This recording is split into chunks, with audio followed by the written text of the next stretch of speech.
Welcome inside the new Aston Martin Vantage Roadster, which is Aston's smallest car, the Vantage, which is its sports car, if you like, without a roof. Pretty self-explanatory, isn't it, really?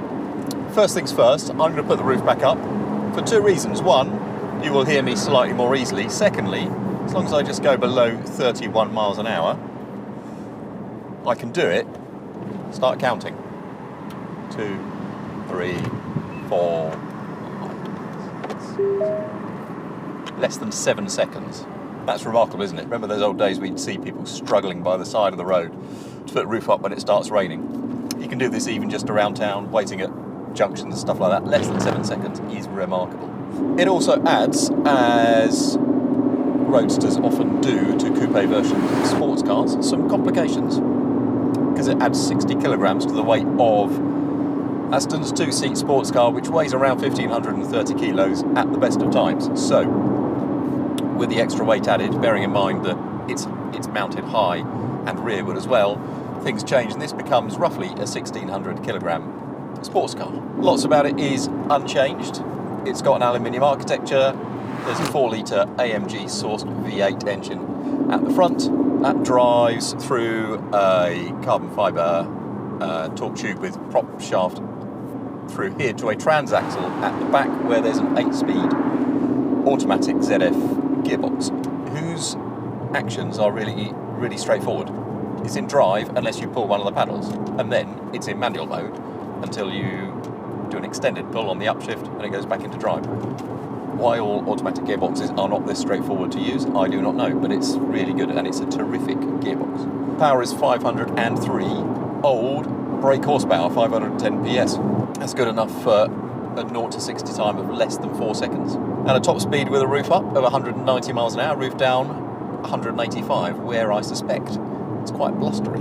But of more interest to me is what this car's like as a sports car on a nice winding road like this one. Because when you take the roof off of a sports car, and I like the Vantage as a sports car, it's good fun. When you take the roof off, things tend to get a bit more floppy and a bit more shimmy-ish. Unless you're in something like a McLaren, which has got a carbon fibre tub. This does not have a carbon fibre tub. But then it's not supposed to be an all-out sports car, I don't think, like a McLaren really. I mean, Aston says it is its predator, is the phrase it uses. It is its most hardcore sports car. But it's not a pure track-focused car like some of its competitors, so it rides relatively pliantly for a sports car. You can put the dampers from this sort of standard mode into Sport Plus or into a track mode, which is really too much for roads like this, but actually would be okay even on a smooth road. The engine and transmission start in Sport. You can move those to Sport Plus, you can move those to track as well. To be honest, if you're taking control with the paddles yourself, you're as well off in any mode as the other. And it's an engaging drive. So in putting the hood on, the weight distribution has moved ever so slightly backwards by about 1%. And Aston has made a few other minor changes as well. So it's increased the rear roll stiffness to try and cope with the fact that the weight is up there. It's changed the transmission mounts and the way that mounts to the chassis. I think partly because of whatever this does to the weight, but also, I suspect, just because it thought it would take the opportunity to do it, and it's retuned the steering calibration and the damper rates while it's at it too. So body control is still really good. The ride quality is pliant. Body control, but it's firm enough. It's a rewarding, engaging car that makes a nice noise, goes pretty well, costs £126,000, which is, what is that about? I think they've reduced the price of the coupe to about 114 grand, so it's maybe 10 grand, something like that, a bit over 10 grand more than the coupe. And I think it's a really nice car. I think it's really enjoyable. Not as focused as some 911 convertibles, but it's quite relaxed, makes a good noise. I like it very much. One other thing Aston Martin has taken this opportunity to do is change the grille. This one doesn't have it, but there is now an option grille at about 1,400 quid, which changes both the front bumper and the sort of mouthy look of it, which was somewhat controversial when this car landed. So now you have the option to make your Vantage look a little less open-mouthed at the same time. And that kind of cements and completes this car really. Other things are happening in the Aston range that are more significant and more exciting. I think, the DBX has just arrived. The mid-engine sports cars are going through various different phases at the minute. There's the Valkyrie as well.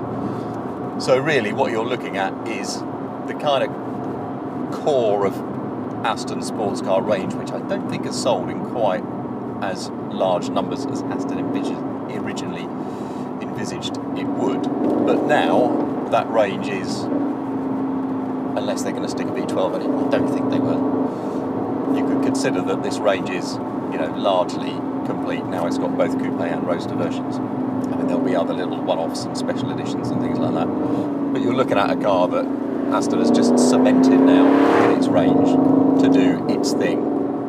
And still not the world's most outstanding sports car. Doesn't define its segment like a 911 does or something like that. But as a slightly more relaxed sports car than some other manufacturers' offerings. It's nice to drive on the road, makes a good noise, now looks good from probably all four directions. I think it's a rather nice thing.